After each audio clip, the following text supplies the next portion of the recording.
So, a quick brief of what I'm going to tell you today. I'm going to start by explaining to you what is the European Cybersecurity Challenge.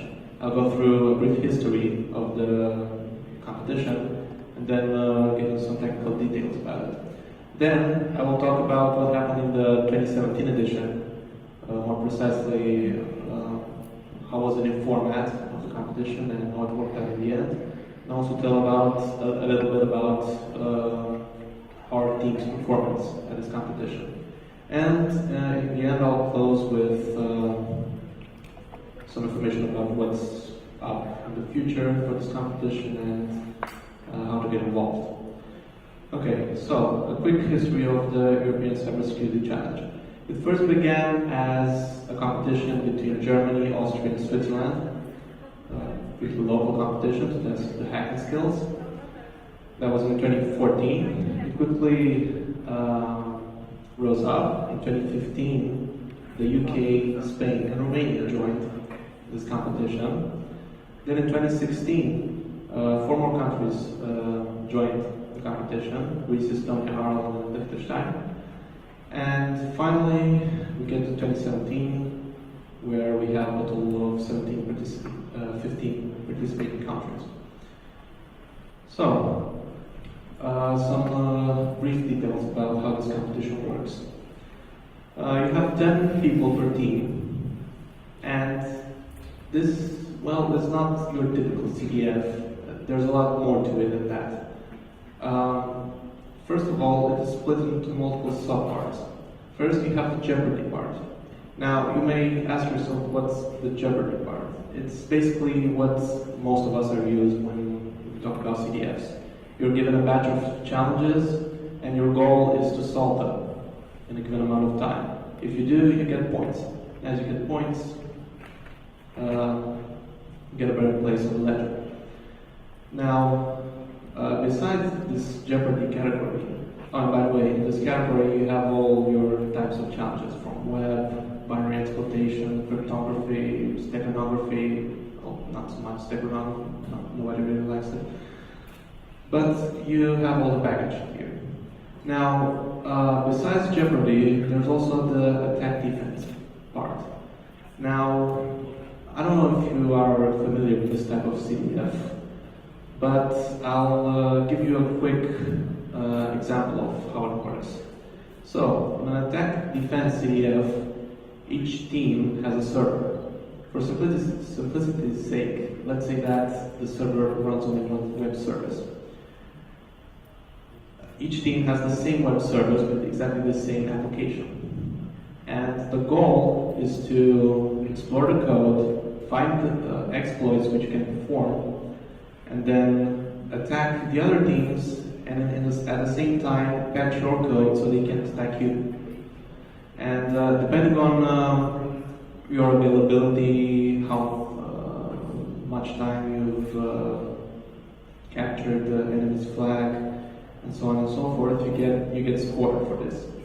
Now, this is a really simple example. Usually there are not 1 but 3 or 4 services on each server, and you don't have only one server, you have 2 servers, a production and a development server.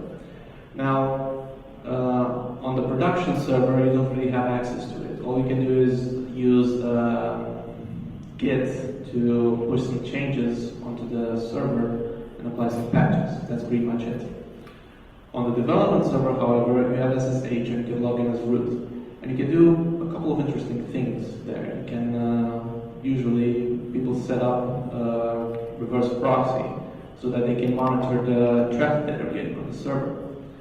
So this is pretty useful, especially when you're getting attacked, because you can correlate the time at which another team stole your flag with the actual attack that is sent.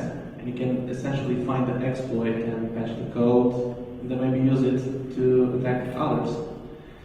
So you can figure out that it's really important here to be careful how you attack. You have to try to conceal your attack with a lot of garbage traffic so people don't really find it. And this is pretty much the most dynamic part of the competition. You have a lot of it's pretty stressful, to be honest. There are a lot of things going on, and if you're not on point, you have a lot to lose. Now, besides these two parts, I wrote here miscellaneous tasks. By this I mean any type of challenge that doesn't fit into the first two. To give you an example, last year there was a challenge where you had to perform some social engineering in order to obtain the fingerprint of one of the organizers that you would then use on a fingerprint scanner to get the flag. Interesting stuff here. And last but not least, the presentations. We already talked about this. Basically, again, each team has to select a member, and that member has to present one of the tasks which they've accomplished, which they've solved at the competition. And depending on how well the presentation was prepared and presented, you get a different amount of points. Okay, now I'll get into the 2017 edition and talk a bit about what changed. So, the new format. They decided to virtualize a lot of stuff, more precisely the attack, defense, and jeopardy parts. So, now instead of having physical connections, physical servers connected in between them, you'd have everything simulated virtually. And the way it would work is that you would connect to those virtual machines using a web browser. Now, this has some advantages. It assures an even playing field because each team has their own workstations virtualized. So you're sure that everybody has the same tools and the same amount of resources. And in theory, it should also be easier to manage. I had someone talk to me about how things always go wrong at some point or another when you're dealing with infrastructure. There's no way you can avoid it. And by virtualizer, you can eliminate a lot of those variables. That's in theory. I'll get to how it worked out a little bit later. This is a diagram of how everything was supposed to work. Basically, you'd have your laptop, which would act only as a console, and through it you would connect to the scoreboard, and from the scoreboard you'd be able to either go to the attack defense part and have a CAD machine, or the jeopardy part and again have another CAD machine. And you have different tasks on each one of the branches. Now, there's also this part, the new hardware hacking category. They decided to take this element and make a whole category about it. And here, there are three subcategories, or rather three challenges, that are based on RF signaling, digital lockpicking, and cryptography. This was announced a bit late, to be honest, and we didn't really get to prepare for it very well. Talk about it a little bit later. Now, this is the proportions for all the challenges. You have the jeopardy and attack defense part, which both have roughly a third of the final score. And then there's also hardware hacking and presentations, which are the other third. Now, I'll talk a bit about our team and how we did at this competition. So, this is the team, together with the trainers. I could go and go on and talk about each of them, but some of them might kill me if I do that. So, instead, I'll talk about the entire team, some main points. This year, compared to the last year, we were very different in composition. In fact, half of us were completely new to the competition altogether. And skill distribution-wise, we were pretty even. We had about the same amount of people working on the web as the people working on binaries and reversing it, except for hardware hacking. Nobody was really prepared for this. So, The competition itself, how it was. Well, there were problems, technical problems, quite a few. And I'll go through them right now. So these are the categories which I've talked about, all of them here. And let's start with them first. Our hacking went okay. We had the challenges being released in stages. So you first had the RF signaling task, then you had the digital lockpicking task, and finally the one related to cryptography. And it was pretty okay, although we didn't really manage to do a lot here because we weren't really prepared. Now, the attack defense part didn't work at all. As soon as the competition started, it didn't work at all. It crashed right on the spot. So they tried to make it work, but in the end, it didn't happen at all, which was quite a shame, considering that we prepared a lot for this. Now, the Jeopardy category was okay at first. It was delayed, but eventually it was online, and it worked until it crashed a little bit later, and they had to do some magic to circumvent this. Now, King of the Hill. This was another category which I don't think I covered. Basically, King of the Hill works exactly like Jeopardy, except it matters who solves it first. The one who solves it first gets bonus points. So there's a certain pressure here to be the first one that solves the problem, to get the most amount of points. But it did not work at all, and eventually it was really replaced entirely with a fallback plan where each team was given a set of challenges on USB sticks. Yeah. And there's also the presentations that, well, didn't really go wrong. Initially, it was planned that the presentations would happen at the end of the competition, but due to the delays, it kind of overlapped. So, again, technical problems. Now, how did we do? Pretty sure people, you might have heard already this, but we managed to do pretty well. At some point, we were actually number one, but Spain beat us at the end, and we were left on the second place.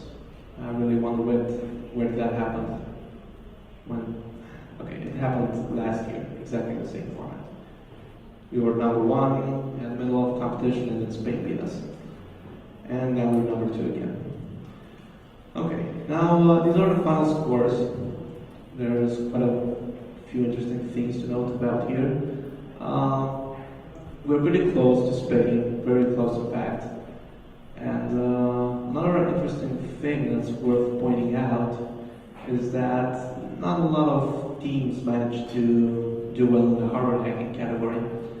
Only 5 of the 15 were able to do anything whatsoever, and Estonia, shout out to them, they managed to do 2. I have no idea how, but they did it. So these are the final scores. Now, to wrap everything up, I'll talk a bit about the future of this competition and how to get involved. Now, the importance of this kind of competition, I think it's pretty clear. As many things become digitized in this world, cybersecurity becomes more and more relevant. And this competition is a great way to get into the field. It's more targeted to young people that are interested in getting into this domain. And in my opinion, it's a great competition because it combines so many different aspects of CDS, and it also throws in that element of counter versus counter, which I think it's a very interesting element, and we don't quite get to see it in any other competition, in my opinion. And above all, there's a lot of things to discover and have fun.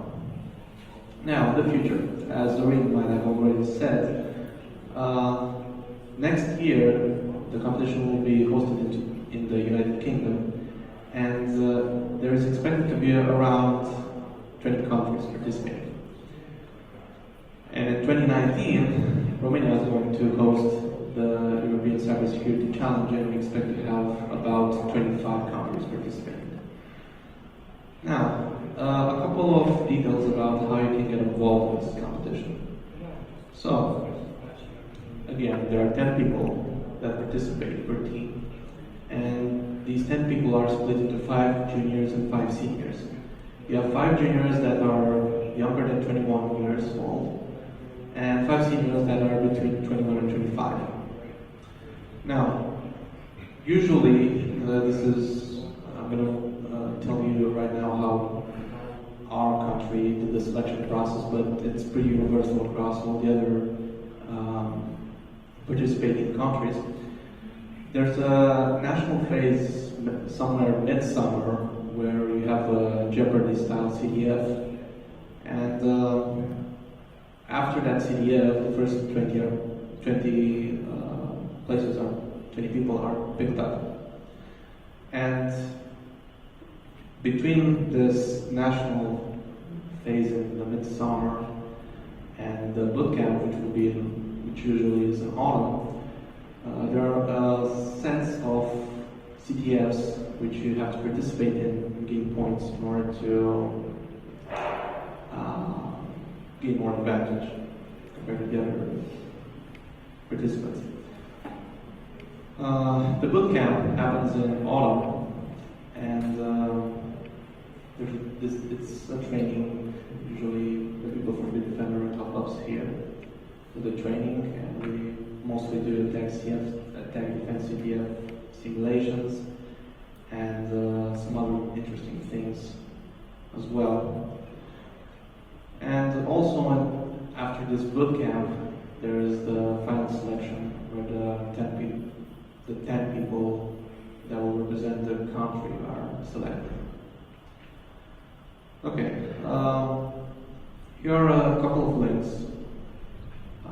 In case you are from Romania, the first link, follow the first link. If you are from another country that will participate, look into the second link and see if your country participates and find more information about how to get it.